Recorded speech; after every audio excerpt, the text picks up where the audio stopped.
Hey everybody, it's Vanessa St Louis here, the CEO of Black People United for Change. And I am sitting here with Professor Mendes from the Amsterdam University. So we're just going to have a word about anti Black racism and the impact that anti Black racism could have on one's mental health. So stay tuned. Hi, Jan. Hi, Vanessa. Hey, I'm just wondering if you could introduce yourself, Mhm.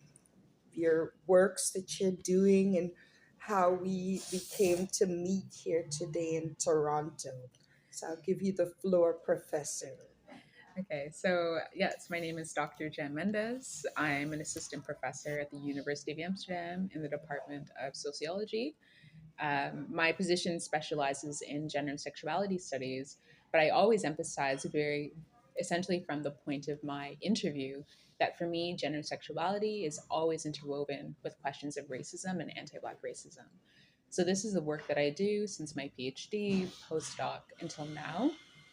And so what I've looked at is essentially the structures behind anti-Black racism as it connects with nationalism, reproduction, Black motherhood, and questions of Black death. So here I have meant the familiarity of Black death. So the ways in which Black life can be can be ended so swiftly, and there is no mourning that follows because it's familiar, and Black life can be understood as disposable.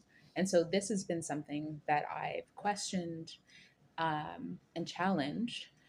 But then I've also investigated more recently what are the costs to Black people to have to endure the relentlessness of anti Blackness? What does it do to live under the weight of white supremacy and the sense of its repetitions, but also that it won't go away?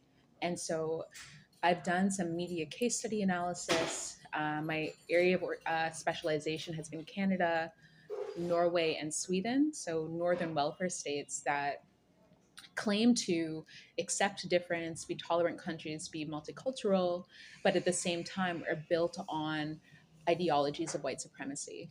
And so through media case studies, I've been looking at, so for instance, there was one article that I wrote, it's in a academic journal called Feminist Theory, where there was this Black mother from Sudan, and she came through refugee family reunification. And not long after arriving, she walked into the sea with her children.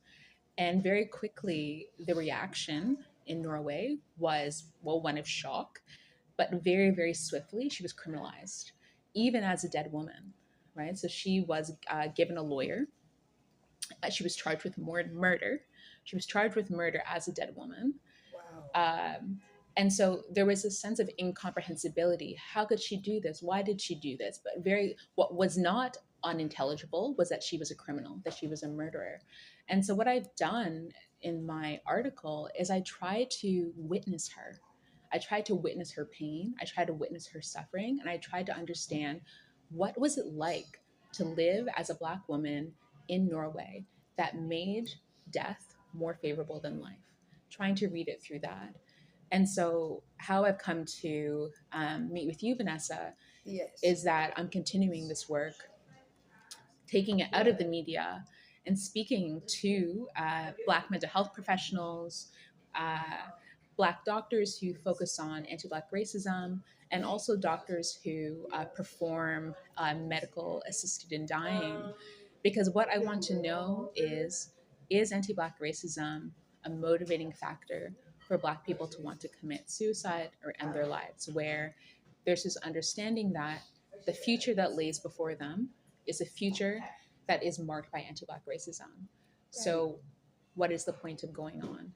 And so that's what we were discussing. Yes, we Yeah. definitely were. And in your outside of the research you're Mhm. conducting, Jan, on a personal level, Yeah. what's your personal opinion, like throughout your research and your studies, and what happened with that mother Mm. um, from Sudan who walked into the river? Yeah. Um, do you personally believe that anti Black racism is a contributor to Black people who feel that death is the only way out? Do Mm. you think it does impact their decisions to do so? Mm. Well, I think that anti-Black racism, it causes deep suffering, Yes, um, psychologically. I think I don't know, it's incredibly destructive. yes, Um, and this is sort of what I'm exploring in right, this research and have been exploring how it wears us down mentally. Like, what yes, does the sort of slow deterioration yes, of Black people through the constant encounters of anti Blackness, whether it's um, through an institutional encounter or whether it's just through everyday microaggressions or what Philomena said calls everyday racism. So the sort of the tallying like of these experiences. right, Um, so I do think that anti-Black racism is a contributing factor to poor Black mental health and also to Black death and to potentially Black suicide. But I feel that I can't give a definitive answer yet because yes, I'm at the beginning of this project where I'm actually speaking to people in real life rather than doing the media analysis that I've been doing. right, Because the thing about the media analysis is that it's very speculative. So I'm trying to recognize the humanity of people whose humanity has been denied yes, by reading their story in a different way. And right, so I'm interpreting death um, in these ways and interpreting suicide as a reaction to anti Blackness. But through this research that you are now a part of, I'm going to yes, learn more about precisely how it impacts people. But I don't know, this is something that I find important to dwell on. yes, So I wrote another article. It was published last year in an academic journal called Hypatia. It's a journal of feminist philosophy. And I wrote about my own mother. And so my mother was, she immigrated to Canada with my father and myself and my brother from Jamaica. okay, And um, she she actually passed away within a few years of immigration. wow, So she actually had breast cancer, and so she passed away from her illness. But what I tried to do in this article is reread her life by trying to understand how she faced anti Black racism in those few years after arrival as a Black mother right, specifically. And so, one of the things I've done, so again, thinking about like speculative analysis. So she had breast cancer and she was told not to get pregnant, oh no, and she got pregnant. And so because she was pregnant, they didn't do like the full treatments, like the radiation and so forth. And there's two ways to read this. She almost becomes, I guess, enmeshed in the racist stereotypes of Black women's reproduction. That it's relentless, it's irresponsible. Black women won't stop having babies, and so she could be read in that lens. Um, and so I was actually wondering, how did my mother try to escape the bad Black mother trope through performances of good motherhood? So, just a way to escape racism that is sort of anticipating her badness as a Black mother by performing acts of goodness. And so, she chose to not have an abortion, and thus she gave birth to my sister. right, And so, this models good motherhood because she's sacrificial. She puts the needs of her children before her own, even right, before her own life. right, But I then twist that even further by saying, was it about being good? Or was death, accepting death by not getting treatment, was this the way out? of Right. living under anti-Black racism.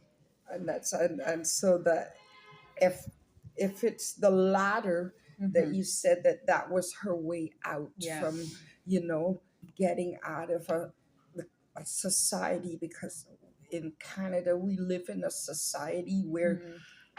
it's swept under the rug per Mm-hmm. se. Mm-hmm. But like we discussed when you were interviewing me, Mm-hmm. um anti-black racism is entrenched in every sector of society here, Yeah.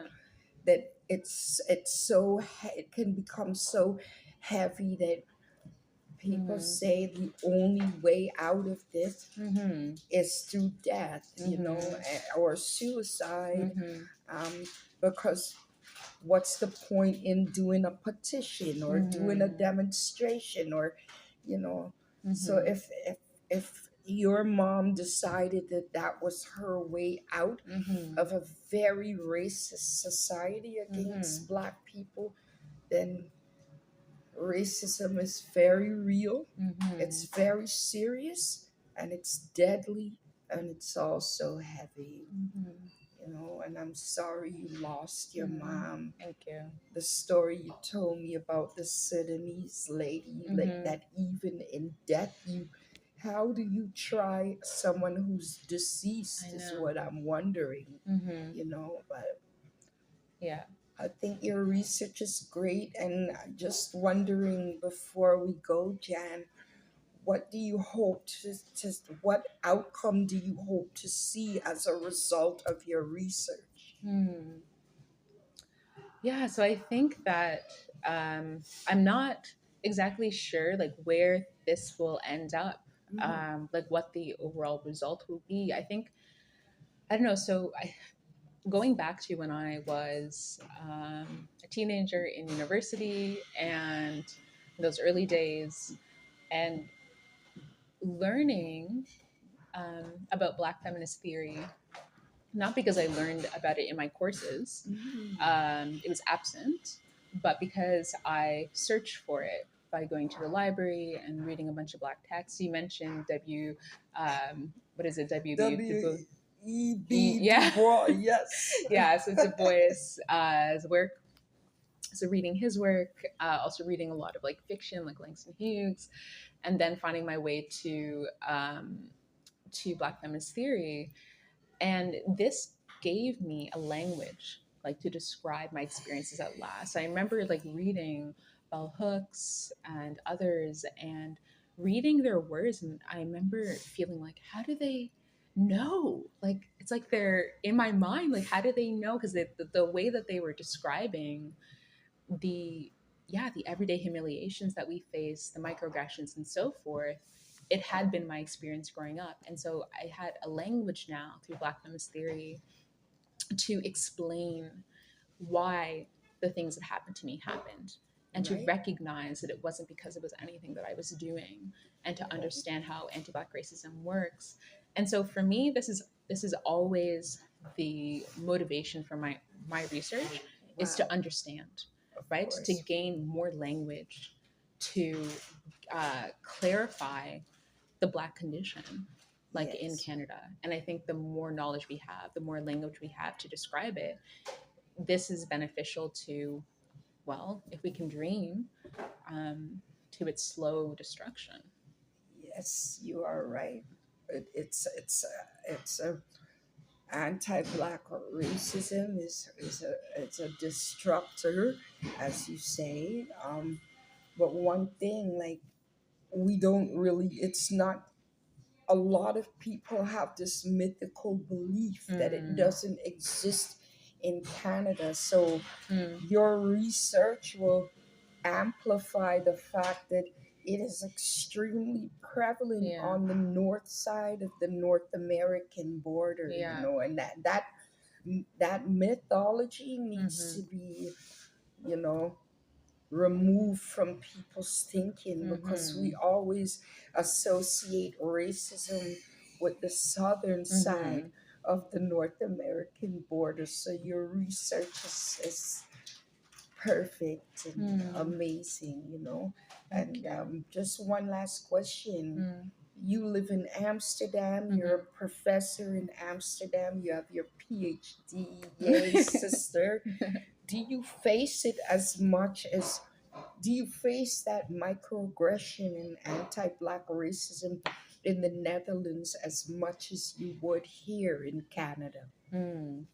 So, I mean, it's funny because when I was in the Netherlands, um, I think I started to romanticize life a bit in Canada, being away from it, just imagining that it's better. But then I had to remind myself Canada is where I learned anti Black racism. Canada is where I was subjected to anti Black racism like all of my life, right? This is where like the self hatred was created. Um, so when I'm in Amsterdam, the microaggressions exist, you know, like the experiences of going into a store and being followed, um, or even just at work, like the so just being being in academia in the Netherlands, I think that there is incomprehensibility of having a black colleague um, in the academy, and so I feel like there is an inability to really um, I don't know, even contend with me like as a colleague. So it does lead to microaggressions like in the workplace. Of course. But since I've come back here, so I've only been back in Toronto for 2 days, and I've just been getting constant reminders of the anti-blackness that is here, and it's Yes. like I can't get away from it. We can't get away from it. Just going to No. the grocery store yesterday, like being followed, or just not getting that smile that by the barista that the person in front of you like received and the person behind you receives. You know, like yeah, I'm like okay, right. It's This is still it. here. Yeah, it's still here waiting for me. I think Yeah. it's safe to say, though, Hmm. there is no corner of this earth that has not been stained by racism against Black people. Hmm. It's just the reality of it.